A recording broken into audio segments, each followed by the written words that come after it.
할렐루야, 우리 하나님을 찬송합니다. 호흡이 있는 동안 우리 하나님을 경배하기를 원합니다.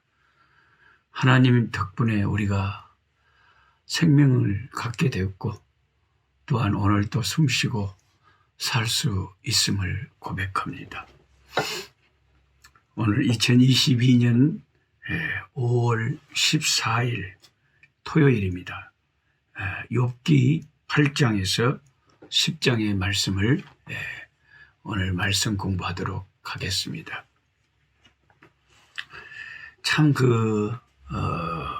많은 한국 성도님들이 좋아하는 말씀이 욥기 8장 7절입니다. 제가 이렇게 한국에 와서 잠깐 있는 동안 식당이나 또 어떤 성도의 사업처에 가보면 예수 믿는 사람의 사업터에는 늘 이 욥기 8장 7절 말씀이 벽에 붙어 있습니다. 내 시작은 미약하였으나 내 나중은 심히 장대하리라. 이 말씀이 다 벽에 붙어 있어요. 그러면 이 주인이 예수 믿는 분이구나. 그걸 우리가 알 수가 있죠. 내 시작은 미약하였으나 내 나중은 심히 창대하리라. 이 말씀은 누가 한 말이냐면 우리가 성경의 문맥을 항상 살펴봐야 되거든요.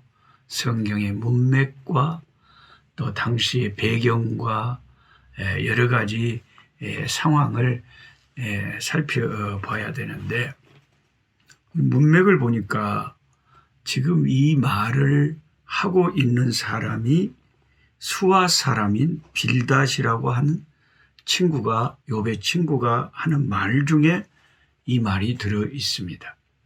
욥기 8장 전체는 욥의 친구 수아 사람 빌닷이 한 말이죠. 하나님의 말씀도 아니고 선지자의 말도 아니고 욥의 말도 아닙니다. 하나님께 나중에 잘못했다고 책망받았던 쓸데없는 소리 했다고 책망받았던 욥의 친구 중에 한 사람의 말입니다. 그가 한 이 말을 성경에 있다고 해서 우리가 다 이 말씀을 내 것으로 받아들이고 그대로 믿어도 될까요? 내 시작은 미약하였으나 네 나중은 심히 창대하리라. 이 말씀을 내가 내 것으로 삼고 이 말씀을 붙잡아도 되느냐 하는 것이 제 질문입니다. 성경에 어떤 분이 이렇게 대답할 수 있어요. 목사님, 성경에 있으니까 다 말씀은 하나님의 말씀으로 내가 붙잡으면 안 되나요?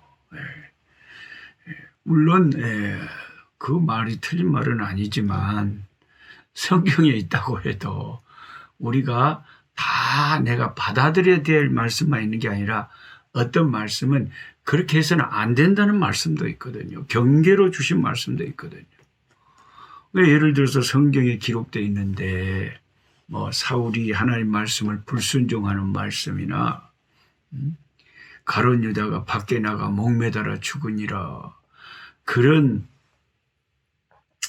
그 예수님을 배반하고 괴로워서 그래서 막 피를 목매달아 죽고 난 다음에 떨어져 가지고 그 밭에 흘리고 그 밭이 피밭이 되고 그런 말씀이 성경에 있다고 해서 그걸 내가 본받고 붙잡아라. 그래서는 안 되잖아요. 그러니까 성경에만 있다고 무조건 내가 붙잡을 수 있는 말씀은 아니고 이 말씀이 과연 나에게 주신 말씀인가? 또 내가 붙잡아도 의지해도 되는 말씀인가? 이 말씀이 정말 하나님께서 우리에게 진리로 주신 말씀인가 하는 것은 잘 문맥이나 상황들을 보면서 숙고를 해보아야 됩니다. 그러면 이 욥기서 8장 7절 말씀을 내가 의지해도 되는지 내 것으로 삼아도 되는지, 이 말씀을 나의 생명의 떡으로 삼아도 되는지, 아니면은 그것은 욥의 친구가 한 말이기 때문에 무시해야 되는 것인지, 거기에 대해서 제가 좀 설명을 드리자면, 그 말씀을 저는 의지하고 붙잡고 내 것으로 삼아도 된다 하고 저는 믿습니다.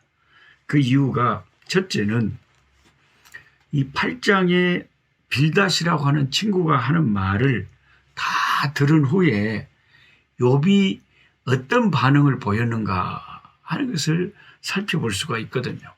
욥이 친구의 말을 듣고 너 또 말도 안 되는 소리 하고 있네 이렇게 말을 했는지, 아니면 그 말에 아멘 하고 수긍을 했는지, 현장에 당시에 있었던 욥의 반응이 욥기 이제 9장에 나오거든요.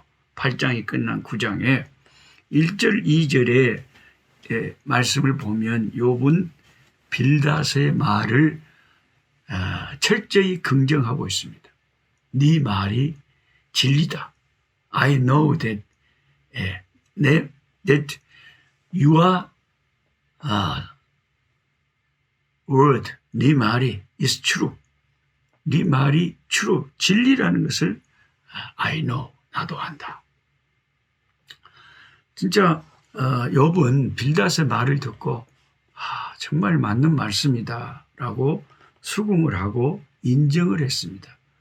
그러나 누가 하나님처럼 그런 완벽하게 의로운 수가 있겠느냐 하고 말을 합니다. 왜냐하면 하나님 앞에 양심이 청결하고 깨끗하고 의로우면 처음은 미약하지만 나중은 심히 창대한 역사가 있을 거라고 친구가 말을 하는데, 욥이 그거 아멘 할 수밖에 없잖아요. 맞는 말씀이잖아요. 그 말 자체의 내용은 참으로 은혜스러운 진리였던 것입니다. 예수님도 신약에 그런 말씀을 하신 적이 있습니다. 바리새인들의 말이 다 틀렸다라고 하지 않으셨죠. 바리새인들은 이 해칠한 무덤이다. 지옥의 독사들이 자식들이다. 이 독사의 새끼들이다. 막 이렇게 하는, 주님이 크게 바리새인들을 비난했지만, 그렇지만 주님이 그들의 말은 듣되 그들의 행동은 본받지 말라라고 하셨듯이 그들이 한 말이 다 틀린 것은 아니라고 하셨거든요. 빌닷의 내용은 옳은 말이었습니다. 그 말을 지금 욥의 상황에 적용을 시키니까 그 적용은 잘못된 것이었지만 그 말의 내용 자체는 옳은 것이었다. 예를 들어서 아무리 하나님께 책망받았던 욥의 친구들이라 할지라도 욥의 친구들이 이렇게 말을 했다고 합시다. 하나님은 의로우신 분입니다. 그렇게 말을 했다면 그 말을 누가 잘못됐다 할 수 있겠습니까? 그 옳은 말씀이죠.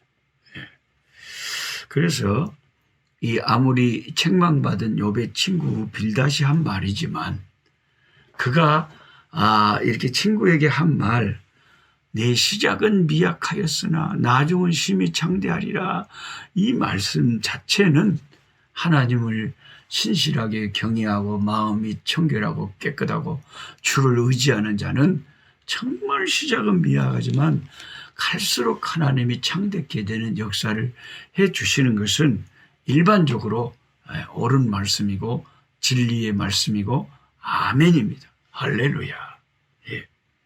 그 다음에 진짜 욥기 8장 7절 말씀 가지고 제가 참 설교하기를 좋아하는데요. 이 말씀은 정말 우리들에게 적용되는 정말 진리의 말씀이에요. 기독교의 전체 시스템이 그렇게 돼 있어요. 기독교의 시작은 미약했잖아요. 기독교는 예수님으로부터 시작됐는데 참으로 미약했죠. 예수님이 마구간에 이 세상에 처음 태어나셨을 때 그 예수님을 따르고 믿는 사람들이 몇 명이나 됐습니까? 너무 미약했잖아요.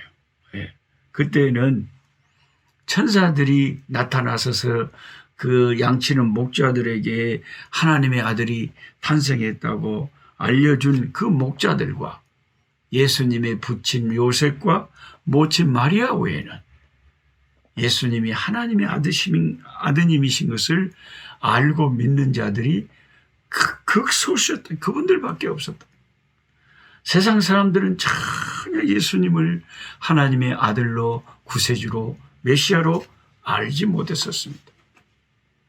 예수님께서 십자가에 무력하게 달려 돌아가셨을 때에, 예수님께서 죽으셨을 때 아무도 사람들은 생각하기를 이제 저분은 하나님께 버림받아서 저렇게 죽는구나. 하나님의 아들이라면 한번 십자가에서 내려와 봐라. 군중들이 말했지만 주님은 십자가에서 너무나 무기력하게 그냥 피 흘려 죽고 마셨죠. 그때의 마귀는 박수를 치고 환호성을 지르겠죠. 원수들은 승리에 도취됐겠죠. 그리고 사람들은 예수가 참 불쌍하기는 하지만 그가 메시아는 아니었구나, 하나님은 아들은 아니었구나 생각했겠죠. 그렇게 시작은 미약했습니다. 근데 예수님께서 성령의 능력으로 하나님의 권능을 따라서 3일 만에 무덤에서 하나님의 능력으로 다시 살아나시고 그 살아나신 몸을 무서워 벌벌 떠는 제자들에게 보여주시고 하늘로 승천하시어 성령을 아버지께 받아서 그 제자들에게 쏟아부어 주셨을 때 성령의 능력을 받은 제자들이 온 세상에 나아가서 예수 그리스도의 부활을 증거하고 예수 이름을 증거하기 시작할 때 이제 점점 예수의 이름이 온 세상에 누룩처럼 이렇게 번져가기 시작했죠. 그래서 천국은 마치 겨자씨와 같고 누룩과 같다고 주님이 말씀하십니다.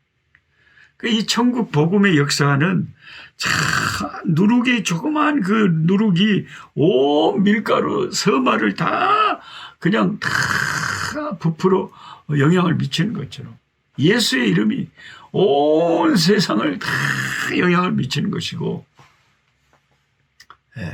겨자씨 같이 조그만 씨가 하나 땅에 떨어져서 나중에 자라서 큰 나무가 되는 것처럼 예수님 십자가에 피 흘리신 그 피의 역사, 그 주님의 부활의 역사가 온 세상에 다 증거해서 큰 나무처럼 자라서 온 세상에 교회들이 세워지고 많은 영혼들이 주 예수님께 돌아와서 주를 믿는 5,000년 동안 무속신앙과 불교, 유교, 민속신앙 이런 세상 조상신 이런 것에 휩싸여 살던 우리 한반도의 우리들까지 한국 사람들까지 이렇게 저와 여러분까지 예수님을 하나님의 아들로 나의 메시아로 믿는 역사가 일어난 것이 이게 얼마나 놀라운 일입니까?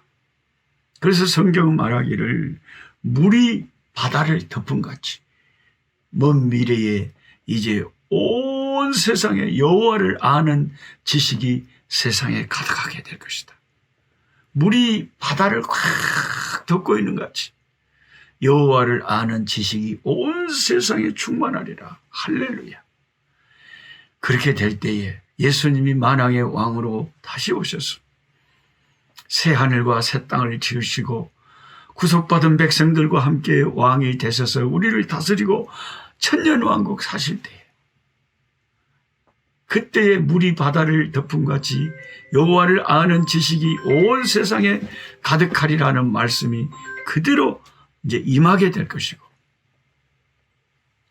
그리고 욥기 8장 7절의 말씀을 오늘 제가 이렇게 설명드리는 욥기 8장 7절의 말씀을 여러분은 실감하게 될 것입니다. 욥기 8장 7절의 말씀을 완전히 실감을 하는데 기독교의 시작은 너무나 미약했지만 아무도 하나님의 아들을 조롱하고 침뱉고 못 받고 주목하지 않았지만, 그러나 하나님께서 하나님의 아들 예수님에게 성령의 능력으로 함께 하시고 그의 제자들에게 성령을 보내셔서 예수 이름을, 예수의 십자가와 부활을 증거케 하심으로 온 세상에 예수 그리스도의 복음이 누룩처럼 충만하게 전파되게 하십니다. 나중에 우리 주님이 다스리는 세상이 온답니다. 그때 우리는 욥기 8장 7절 말씀을 실감하게, 시작은 미약하였으나 나중은 심히 장대하리라. 이것이 우리 개인적으로도, 우리 가정적으로도, 우리 민족적으로도, 우리 교회적으로도, 그리고 기독교 전체적으로도 다 응하는 진리의 말씀, 놀라운 말씀이라는 것입니다.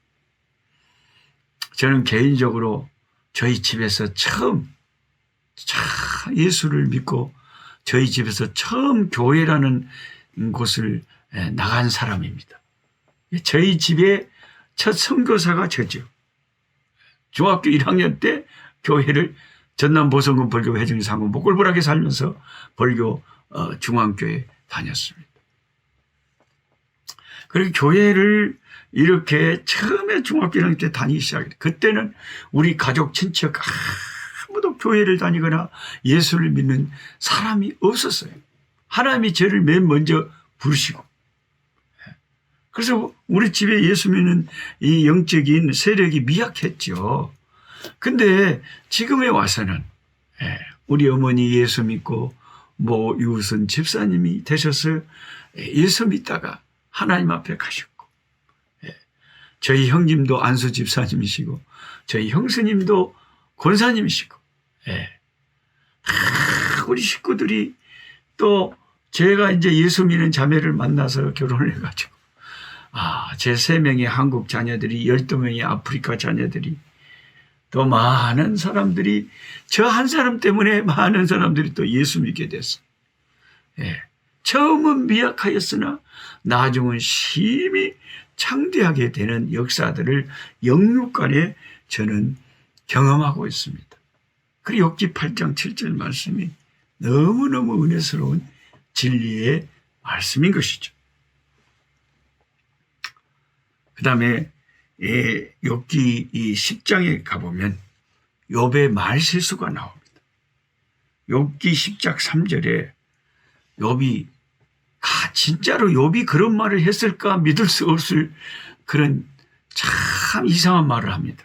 욥이 뭐라고 하냐면 하나님이 악인의 꾀에 빛을 비추기를 선히 여기신다, 이런 망령된 말을 입에서 내뱉어버렸습니다. 이게 무슨 말입니까? 악인의 꾀에 하나님이 빛을 비추기를 선히 여긴다. 악인의 꾀가 뭐예요? 마귀의 계획이죠. 죄를 짓는 악한 자들의 생각이죠. 그런데 하나님이 빛을 비춰준다. 서포트해주고 도와주고 함께 해준다는 거 아닙니까? 동의해준다는 거 아닙니까? 악인의 꾀에 빛을 비추기를 선히 여긴다 하나님이. 설마 욥이 그런 말을 했을까? 했다니까요. 욥기 10장 3절에 읽어보세요. 하나님이 쉽게 말하면 마귀의 게임에 빠져서 마귀의 생각을 선하게 생각한다, 이렇게 욥이 생각한 거예요. 왜냐하면 욥이 마귀가 참 이렇게 악한 짓을 자기한테 하는데 하나님이 왜 마귀를 막아주시지 않고 마귀가 자기한테 하는 짓을 가만 내버려 두냐 이 말이죠.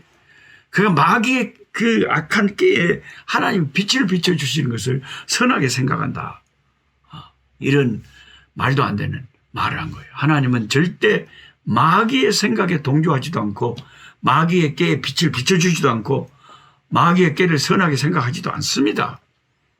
근데 욥이 너무 자기 처지가 괴로우니까 자기도 모르게 이렇게 쓸데없는 소리를 해버린 거예요.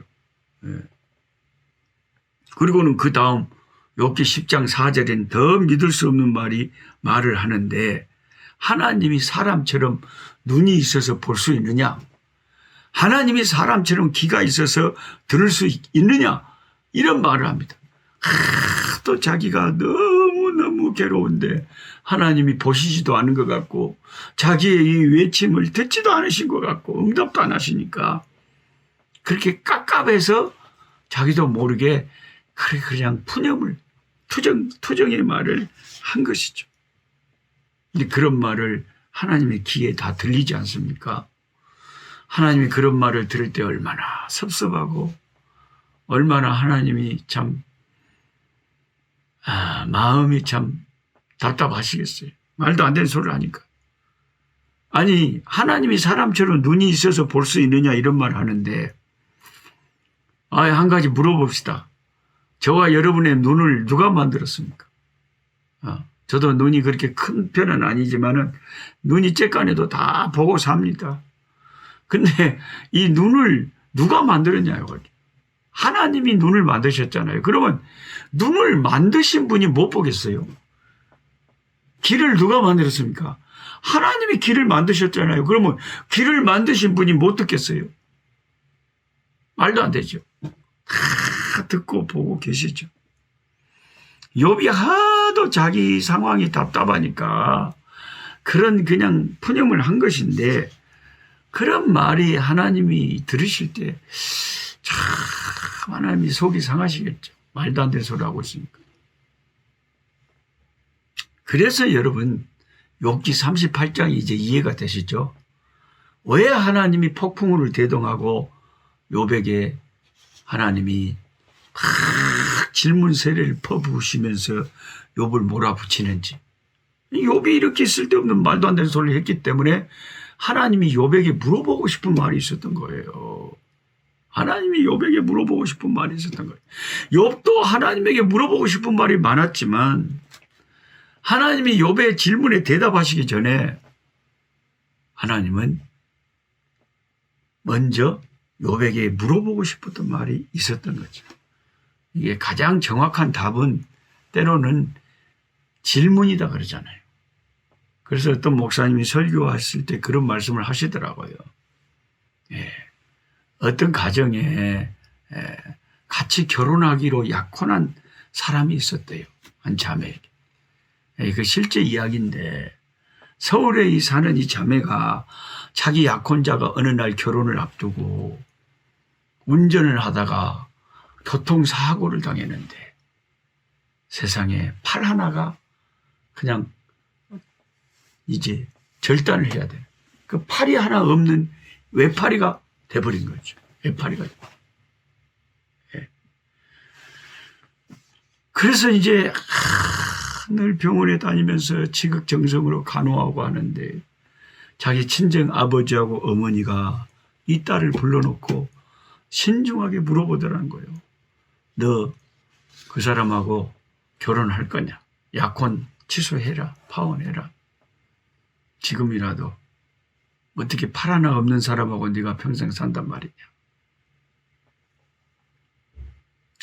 그때 그 아버지와 어머니의 이 질문에 그 딸의 대답이 바로 부모에게 답변이 아니라 질문을 했다는 거죠. 그 질문이 때로는 가장 선명한 답변이 될 수가 있거든요.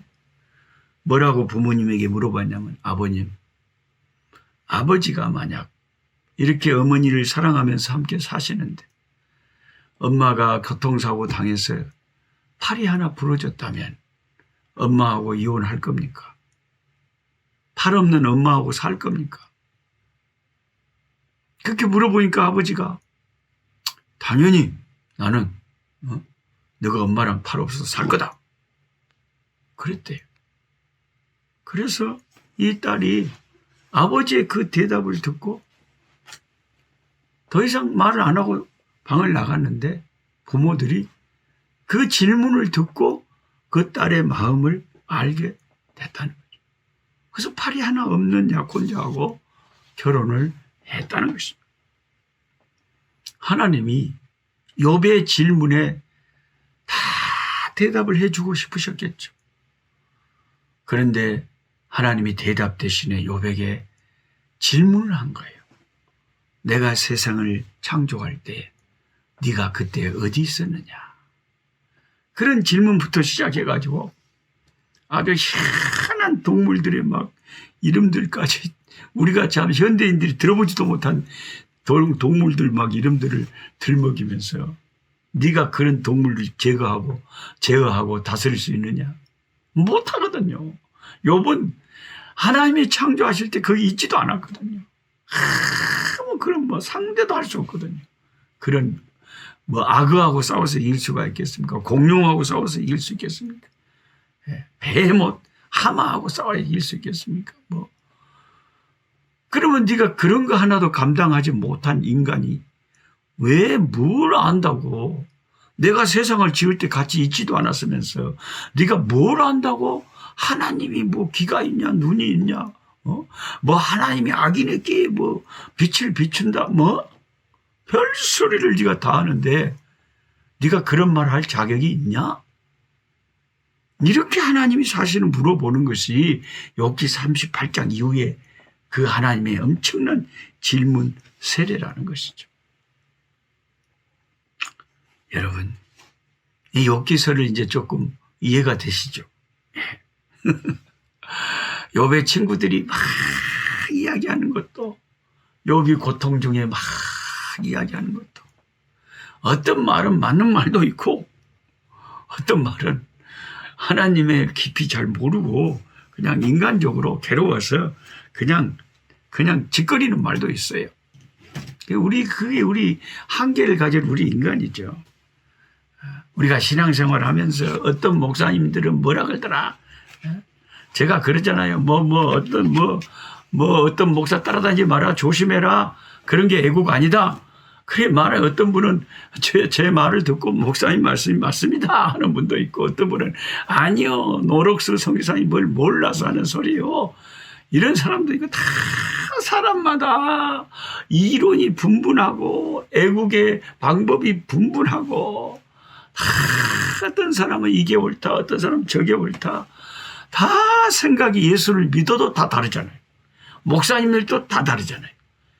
선교사님들도 다 다르잖아요. 하나님만, 오직 하늘에 계신 하나님만, 과연 이 상황에서 어떤 것이 더 하나님의 마음에 맞는지, 하나님 생각에 더 부합되는지 하나님만 아시겠죠. 그러나 분명한 것은 우리가 욥처럼 함부로 내가 내 생각을 가지고 함부로 하나님을 들먹이면서 하나님을 막 잘못, 하나님 이름을 잘못 사용한다거나 교회와 하나님을 들먹여서 내 이권을 챙긴다거나 이런 것은 참 잘못된 것입니다. 그런 것은 하나님이 욥에게 꾸중한 것처럼 우리가 늘 조심해야 될 부분인데, 무지한 우리 인간들이 잘 못 깨닫기 때문에 우리는 욥기서를 읽으면서 무지한 우리 인생을, 우리 무지한 인간의 생각들이 틀릴 수도 있다는 것을 항상 염두에 두고 생각해야 될 줄 압니다. 하나님 아버지, 욥기 1장에는 하나님이 욥을 그렇게 동방의 의인이라고 순전하고 온전하다고 칭찬하셨지만, 막상 욥기서를 쭉 읽어보면 욥이 얼마나 하나님 앞에 못할 말을 하고 또 하나님의 책망을 받는지 모릅니다. 하나님이 칭찬을 하시는 것은 하나님이 은혜의 눈으로, 사랑의 눈으로, 긍휼의 눈으로 봐주시니까 그냥 다른 사람보다 좀 상대적으로 조금 더 하나님을 잘 믿는다는 것이지, 절대적으로 욥이 의롭다는 것은 아닌 줄 압니다. 우리 인생 중에 의로운 자가 아무도 없으며 우리가 다 불완전한 죄인들임을 주여 고백하지 않을 자가 누가 있겠습니까? 하나님, 우리는 불완전합니다. 주님, 우리는 죄인입니다. 주여, 주 앞에 교만하지 않기를 원합니다. 내 생각이 옳다고 주장하지 않기를 원합니다. 우리의 마음 눈을 밝혀주시고 영의 눈을 밝혀주시고 엘리야에게 주신 능력, 엘리사에게 주신 능력을 입혀주시옵소서. 하나님 아버지, 우리 꿀송이 식구들 가운데 지금도 질병으로 고통당하는 자들을 치료하여 주시고 큰 수술을 앞두고 하나님 아버지 불안해하는 심령을 주님 만져주시고 주께서 깨끗하게 치료받게 하시고 하나님 아버지 우리 피향미 사모님 우리 항정복 목사님 사모님 아버지 하나님이요 이렇게 몸이 아프십니다.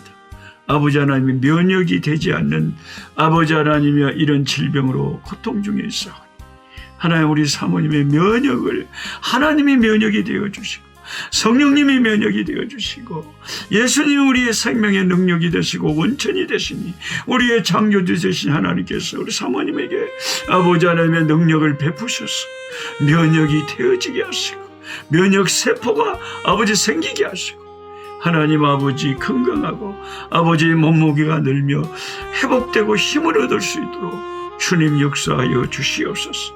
가정마다 집집마다 연약하고 어려운 문제를 갖고 있는 모든 우리 굴성이 식구들에게 하나님께서 능력으로 모든 장벽들을 무너뜨려 주시고 주여 놀라운 은혜의 간정들이 쏟아지게 하여 주시옵소서.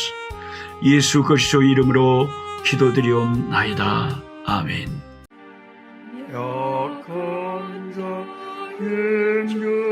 힘주시고 강한 자 바르게 주 혼자 정케함이